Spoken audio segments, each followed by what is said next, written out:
Nação Tricolor, bom dia, boa tarde, boa noite. Vamos agora ver as notícias que circulam, que rondam no nosso Tricolor paulista. Contratações, vendas, o que há de especulação, o que há de real, tá tudo nebuloso, tudo uma cortina de fumaça, tudo informação. De um lado uma informação, de outro lado tem outras informações. A gente não sabe assim qual o rumo que terá o Tricolor para o campeonato de 2025. Vamos ver o que está de notícia aí agora. Acompanhe aí. O São Paulo estava lá naquela busca por um camisa 10, é o Oscar, vai chegar o Oscar. Pô, o Oscar tava família, o Oscar quer limpar a barra dele com o São Paulo. Pô, é o Oscar, vem, não vem? Não vem.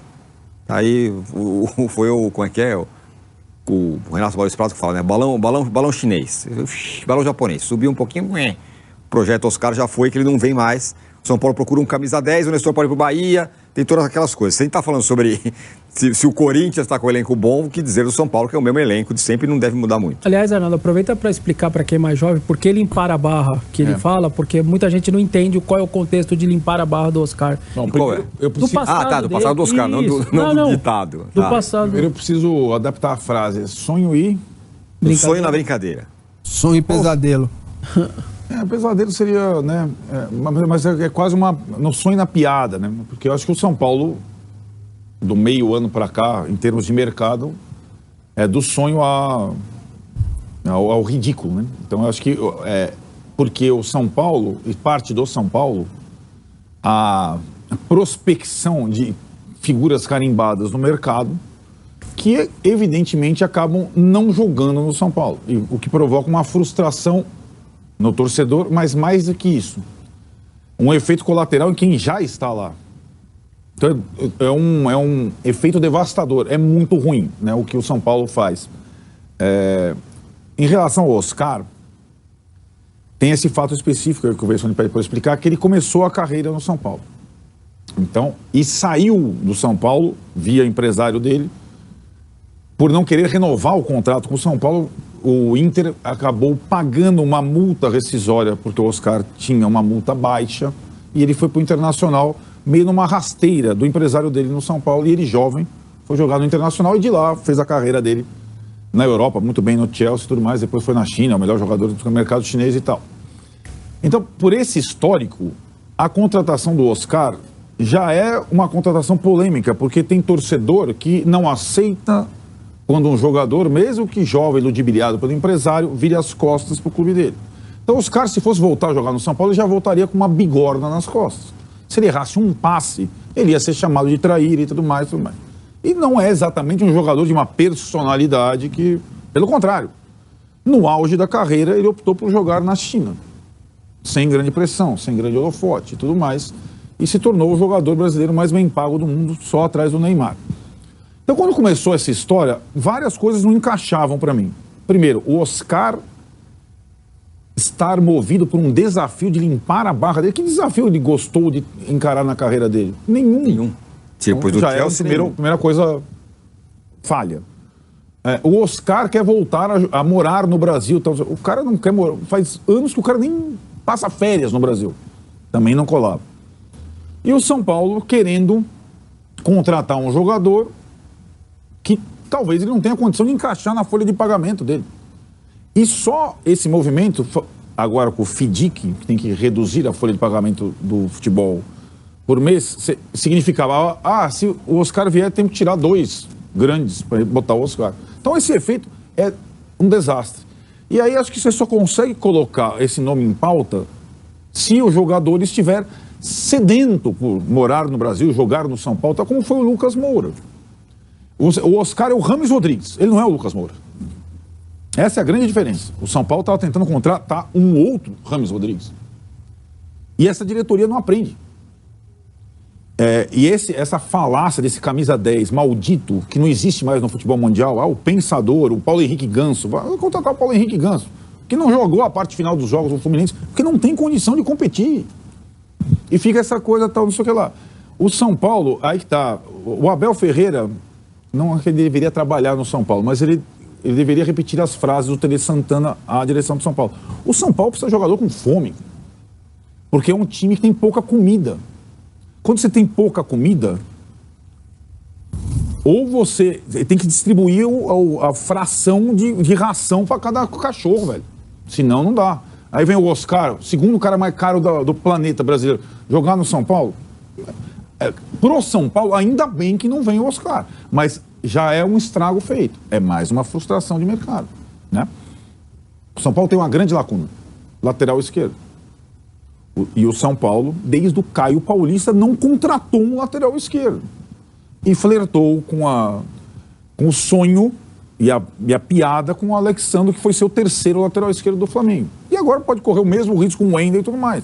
O São Paulo não está sabendo lidar com pouca comida. A direção do São Paulo está espanando, a direção de futebol, desde a última janela. E aí, é aquilo. E aí vai ter conflito, hein? A perspectiva, vai ter, claro que vai. E o presidente sumiu. O presidente, ele só aparece na rede social, em evento social, ou com o governo e prefeitura de São Paulo. O presidente sumiu. Né? Ou ele aparece para dar um abraço na categoria de base que ganha do Palmeiras, a base é a Cotia, com os caras de 18 anos, achando que esses meninos vão resolver a camisa 10 e a camisa 6 do São Paulo. Não vão. Né? Então o São Paulo tem um grande problema institucional. E ir na contramão do mercado do futebol brasileiro exige que você, no mercado, você seja cirúrgico. Você vai ter que contratar 2 ou 3. Primeiro mandamento, bico fechado, qualquer um que vazar. E bico fechado nos teus planos, porque você está desvalorizando todo mundo que está lá. Esse é o principal problema. Não é quem vem. É desvalorizar quem está lá e quem está segurando, por enquanto, o time em sexto. Porque pior que sexto é o 16º. E a diferença do 16º, do 18º para o 7º, quanto foi? Num determinado momento do campeonato. 4 pontos, talvez? 4 pontos. É.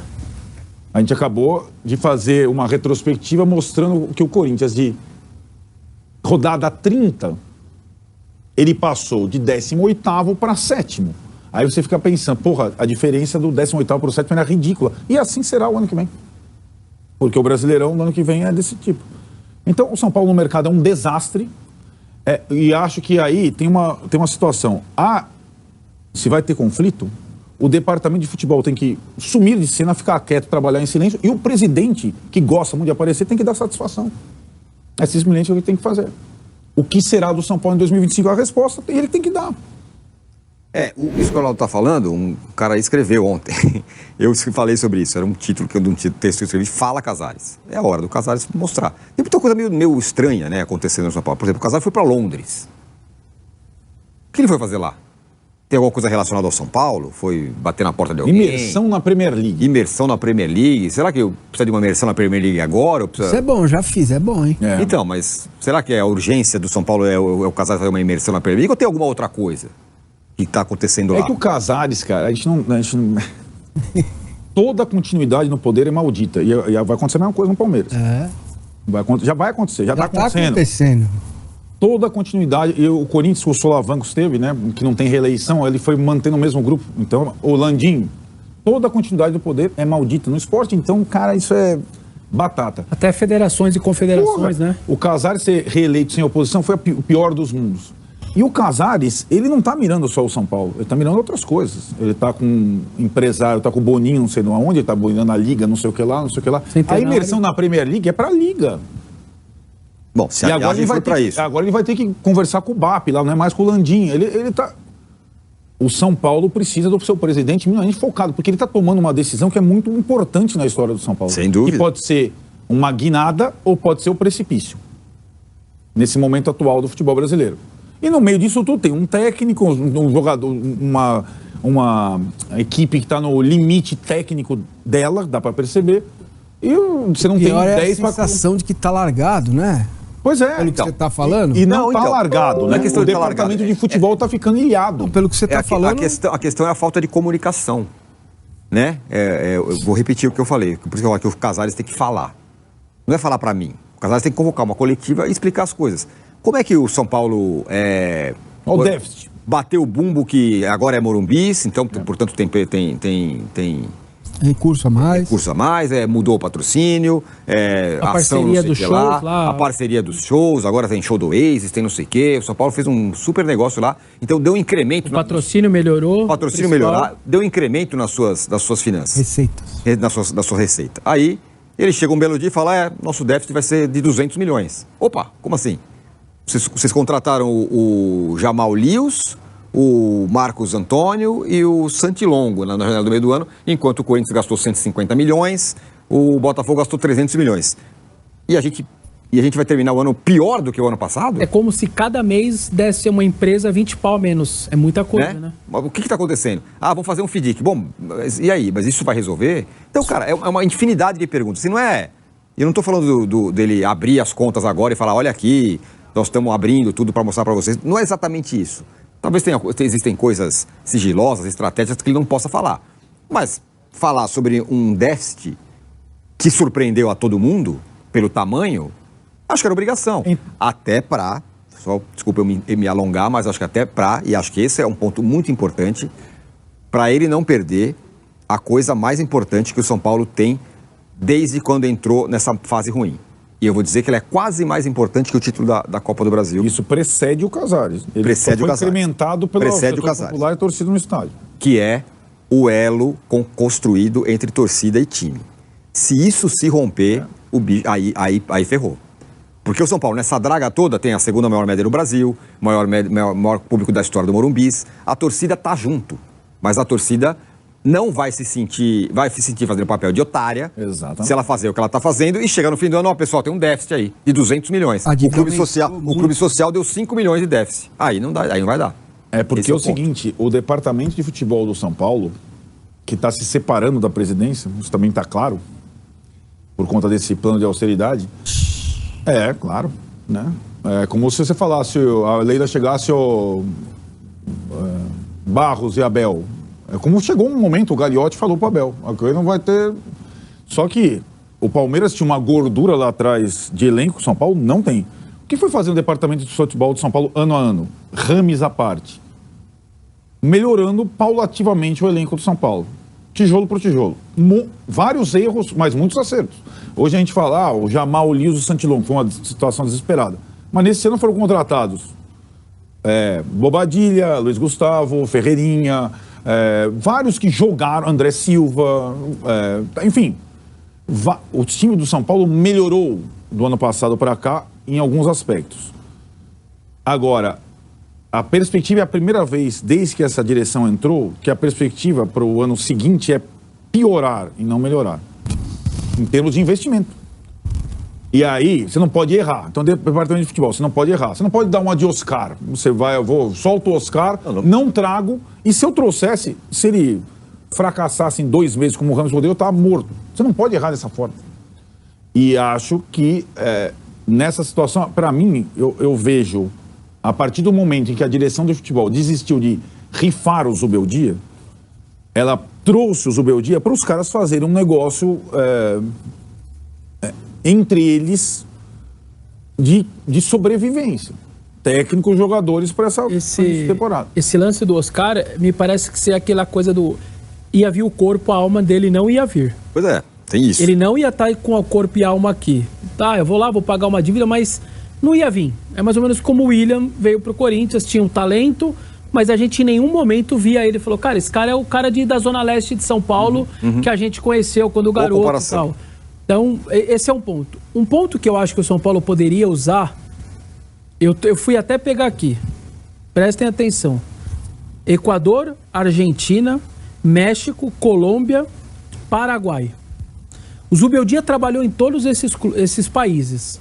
Eu acho que ele é um cara que um clube que está pensando em não gastar muito e etc., ele pode ser fundamental, porque ele tem muito conhecimento nos lugares que esses jogadores não ganham tanto. Quando a CBF abre para 9 estrangeiros, para que cada clube tenha, e hoje você vê estrangeiro, Juventude tem 6, não sei quem, até do interior lá, o Paysandu tem 4, 5.